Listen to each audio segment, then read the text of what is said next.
Assalamualaikum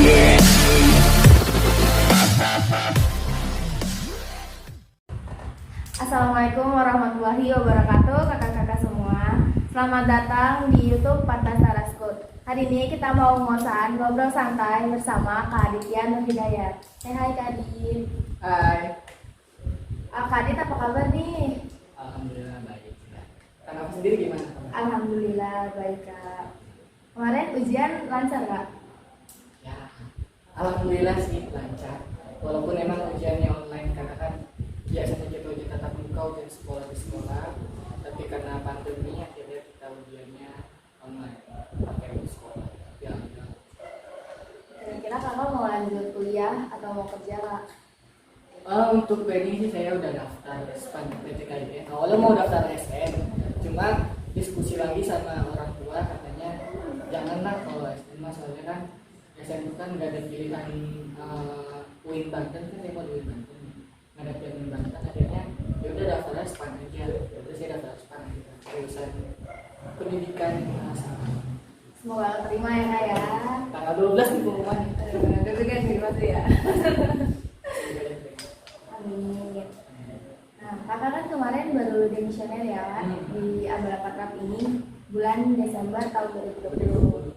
Nah, kira-kira kakak masih ingat gak nih tentang seputar Ambala Patrap nih?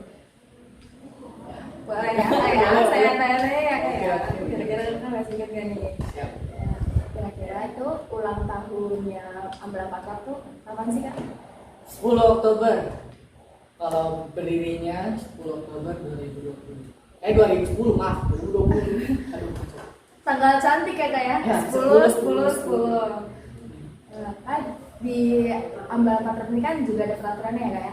Peraturan tersendiri. Nah, salah satu peraturannya itu ada dilarang berpacaran. Nah, itu menurut kakak gimana? Oke, sedikit nulisin juga ya.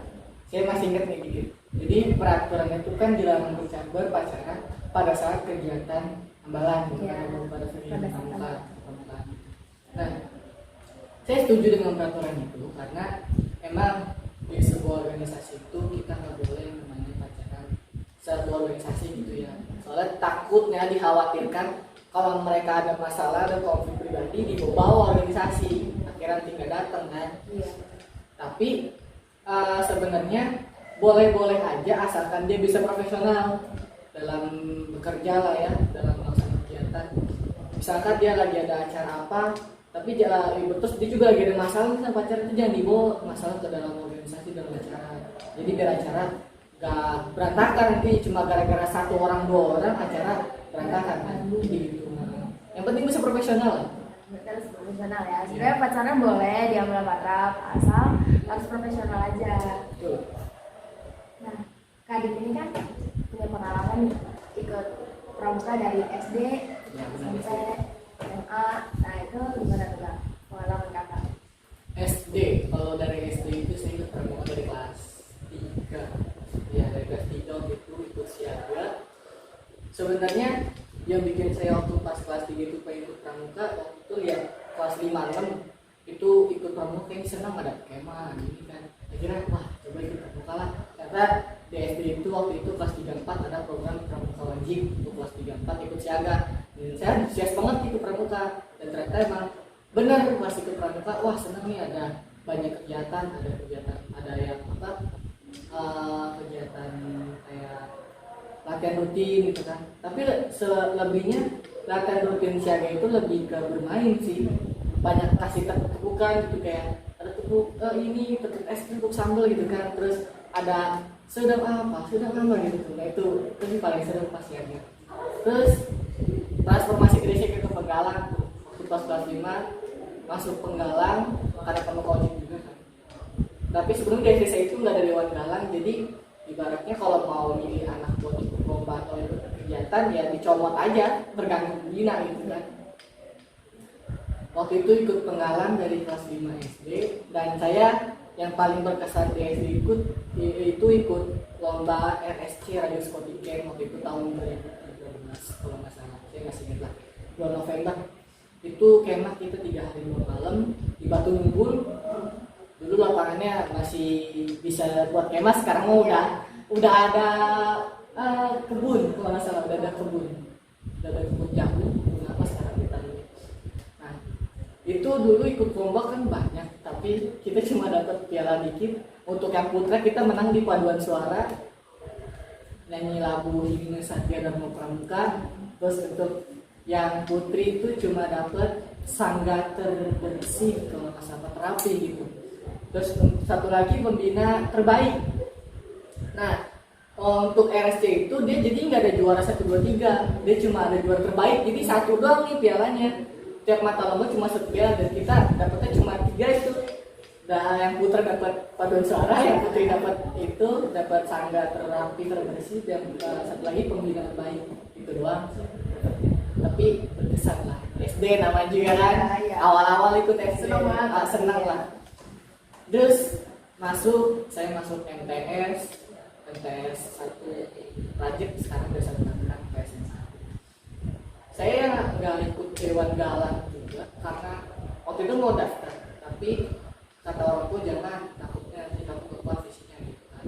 Karena emang waktu pas awal-awal saya ikut Pasko waktu itu di MTS, dan baru ikut beberapa kali masih jatuh sakit. Akhirnya orang tua, wah anak kalau ikut kegiatan berat-berat takutnya sakit lagi nih. Akhirnya nggak diizinin sama orang tua untuk ikut Dewan Galang. Udah saya ikut pramuka biasa aja di MTS. Tapi alhamdulillahnya saya dipercaya sama teman saya, ditarik saya waktu itu ikut lomba di LKPG di Mantiga gitu. Saya ikut lomba sandi, itu pertama kali saya ikut lomba sandi tuh. Wah senengnya gimana tau kan?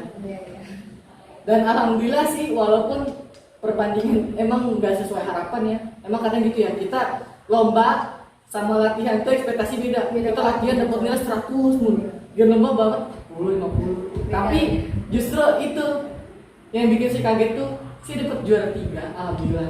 Dapat juara 3 lomba sandi, tapi dengan nilai 1,5. Nah kata saya, wah berarti lawan gue dapat 0 semua dong gitu kan. Atau dapat nilai 1 gitu kan. Wah berarti bersyukur banget. Soalnya pada saat lomba itu, selesai lomba itu semua pada nangis, soalnya gak sesuai sama yang diharapkan kan. Ada yang semapur, morse, peragainya ada yang salah, kulitnya ada yang salah. Sandi juga sama, gak saya ekspektasikan berapa kata, harusnya cuma 2-3 kata jadi 5 kata, gak saya ekspektasi. Cuma alhamdulillahnya kita dapat juara, dan waktu itu juga juara umum. Nah itu pertama kali saya dapat juara umum di MTS. Lomba pertama dan terakhir di MTS tuh ya. Lalu pas lulus dari MTS saya awal-awal daftar MAN. Cuma karena saya mikir waktu itu saya gak tahu kenapa tertarik sama Seman, karena waktu itu saya lihat pramukanya. Jadi pada saat MTS saya itu pernah jadi paduan suara, buat jadi paduan suara pengibaran di kecamatan. Dan saya lihat waktu itu ada Kak Uya. Saya kenal Kak Uya, karena Kak Uya kan ada MTS. Dia perwakilan Seman 14 buat ikut upacara, dia pakai baju pramuka. Nah saya langsung, wah ini pramuka di 19 bagus nih. Lalu saya tertarik, jadi saya dapat Seman aja lah. Akhirnya di MAN saya udah keterima, tapi saya cabut berkas, langsung saya ke Seman daftar. Dan alhamdulillah masuk. Dan di Seman itu ternyata benar sesuai ekspektasi saya, pramuka di sini tuh aktif banget. Dan pembinanya terutama nih ya, Kajang Surabaya tuh, luar biasa lah pokoknya. Saya baru pertama kali nemu pembina aktif dia, dan alhamdulillah ya bisa dilihat nih teman-teman, ini hasil kerja keras. Saya juga nyumbangin beberapa di sini ya. Waktu itu saya ikut lomba, salah satunya yang paling berkesan itu emang S3C sih, S3C 4 itu yang paling berkesan. Terus selain lomba-lomba juga di Seman ada kegiatan-kegiatan lain, kayak ada Parbasara Camp. Nah itu salah satu acara yang paling saya senang tuh Parbasara Camp. Jadi yang biasanya kegiatan kepramukaan wajib itu adanya seminggu sekali kayak latihan rutin, tapi di Seman ini kita menggunakan sistem non-blok. Jadi pramukanya itu ada kegiatan pramukaan itu berkemah selama 48 jam kurang lebih. Jadi 2 hari 1 malam lah ya. Nah itu kita ngadain kegiatan kemah Parbasara Camp tuh. Pertama kali saya jadi panitia acara kelas 10, saya nggak tahu apa-apa. Saya kayak, ini jadi apa sih, tugas gue apa gitu. Saya, ini ngapain sih besok, kita nggak tahu apa-apa. Terus Ya saya ditunjuk jadi peralatan sih kalau nggak salah, jadi peralatan. Dan saya nggak tahu mau ngerjain apa kan. Ya saya paling bantu-bantu kayak angkat meja, angkat kursi, angkat apa namanya, angkat bambu segala macam, paling bantu-bantu doang tuh. Dan saya lebih gerak aktifnya itu waktu itu kelas 10 tunjuk jadi kakak pembimbing. Kakak pembimbing ya, kakak pengasuh, kakak pembimbing sih namanya. Kakak pembimbing ya, ya. Nah itu tuh saya pertama kali juga dan bingung juga sih tugas gue ngapain ini ya. Dan tapi alhamdulillahnya saya dapat kakak pembimbingnya yang saya bimbing ada di Indonesia itu yang orang-orang saya kenal, kakak kelasnya juga saya kenal, akrab sama saya, jadi enak lah gitu ya, nggak canggung. Itu sih mungkin pada saat itu kegiatan yang paling saya kayak apa sih, berkesan banget lah, seru soalnya pertama kali jadi panitia itu gitu sih. Saya dengar-dengar kakak tuh punya pengalaman jadi pelatih waktu SMP, ngelatih anak SD ya, untuk lomba ya. Nah benar, karena itu tadi ya, balik lagi kan tadi saya ngomong juga kita di awal, saya waktu pas MTS itu kan pengen jadi dewan galang cuma nggak boleh.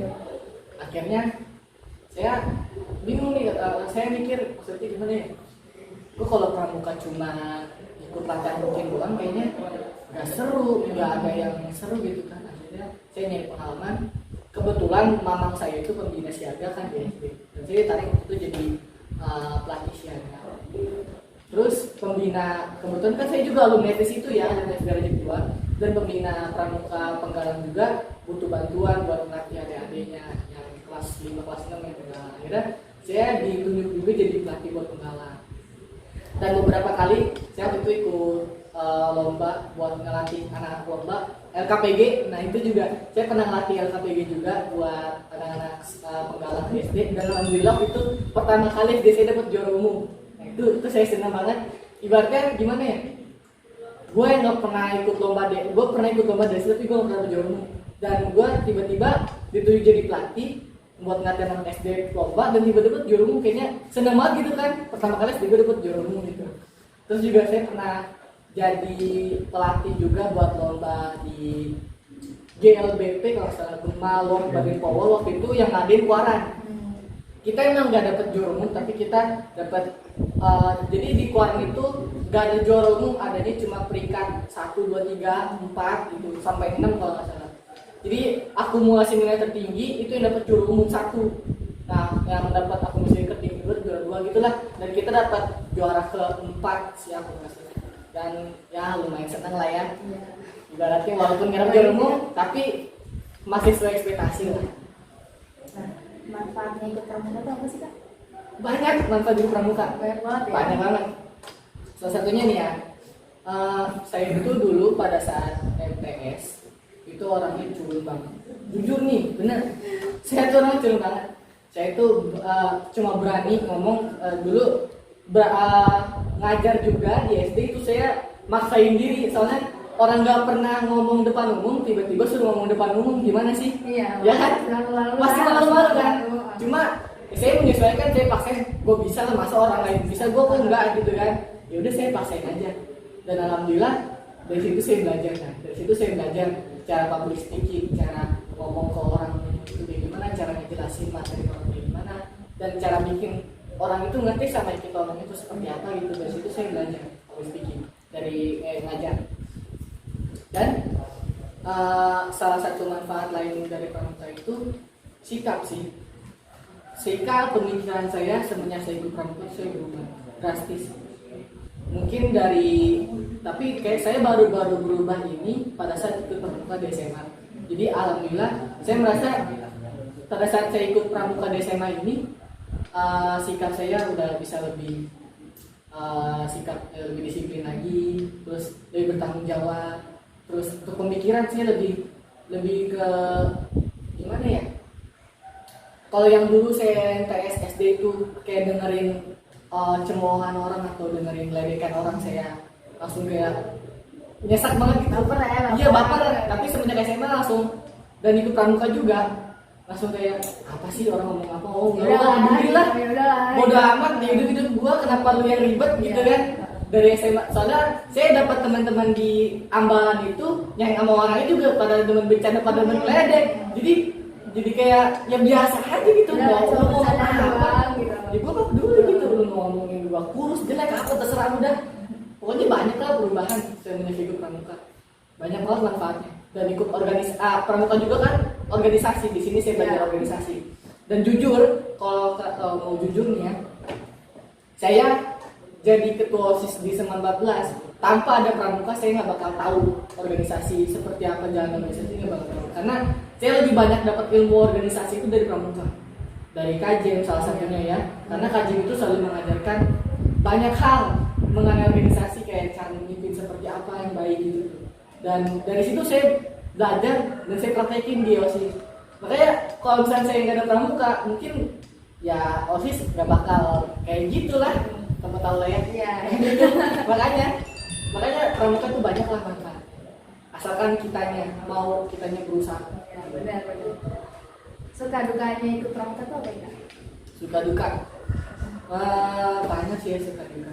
Kalau suka pasti banyak lah. Kamu bisa lihat ini salah satu yang saya sukain. Iya. Maksudnya pengalaman yang paling menyenangkan itu ketika kita ikut lomba terus kita menang. Itu kayaknya seneng banget sih pasti. Karena nggak sia-sia gitu ya. ya, Karena udah gue latihan nggak berusaha. sia-sia. Gue latihan sampai belang-belang gue ibaratnya. Iya. Terus latihan sering dihukum kan. Dan tiba-tiba ikut lomba menang. Kayaknya wah senang banget sih. Itu pengalaman paling menyenangkan. Kalau dukanya pasti ada lah, kayak misalkan kita adain acara tiba-tiba salah gitu kan, jodohin sama pembina gitu kan, karena salah itu pasti ada. Terus juga misal apa lagi ya, mungkin kayak lebih ke acara sih ya, soalnya sering tuh kayak kita ngadain acara nih, contoh kayak kemarin tuh kita ngadain pelatihan Bantara buat angkatan Nafa nih ya. Nah itu kan kita banyak banget kesalahan, gue kayaknya sedih banget, diolok-olok dulu pesan gue udah ngelakuin bener tuh salah-salahin mulu gitu kan. Ternyata sih emang sebenarnya kita yang salah, cuma kita nggak nyadar aja. Tapi sedih aja gitu, kok gue ngadain acara nggak pernah bener gitu kan. Tapi dari situ kan kita dapat pelajaran, oh ternyata seharusnya seperti ini gitu kan. Jadi Kan di angkatan kakak itu kan waktu itu sempat ada pandemi ya, masa Ya. pandemi. Nah terus ada program kerja tuh yang harus bener-bener dilakuin tuh. Ya, bener. Nah itu gimana tuh kak? Program kerjanya harus aktif di masa pandemi. nah itu sih, karena kan kita ini kan pramuka itu kan kreatif. Jadi Iya. kita harus mikir otak tuh, muter otak. Ini gimana caranya biar ambalan gue di masa pandemi tetap aktif. jalan. Walaupun ya kita emang dengan keterbatasan yang banyak yang kayak harus secara daring online kan. Ya pasti banyak sih, kayak salah satu kegiatan kita yang waktu itu hampir aja nggak terlaksana 14 Taraken season 4 yang kemarin itu ya. Iya. Itu kan tadinya harusnya kita adain di bulan apa ya, saya lupa. Oktober kalau nggak salah, apa November. Akhirnya kita ngadain waktu itu di bulan Desember. Telat ya. Ya, telat, tapi alhamdulillahnya terlaksana, walaupun emang nggak seseru 14 Taraken sebelumnya ya. Kita tatap muka, kita banyak kegiatan lomba-lombanya, terus ada kemahnya. Ini kita cuma di rumah, tapi alhamdulillah terlaksana sih. Dan masih banyak lagi lah. Tapi di situ kan kita akhirnya belajar tuh, oh ya berarti gak semua acara bisa kita laksanakan, gak semua acara itu bergantung dengan tatap muka. Jadi ada beberapa acara yang bisa kita laksanakan pun gak tatap muka gitu kan. Jadi ya kita laksanain yang sekiranya kita bisa. Itu ya sih.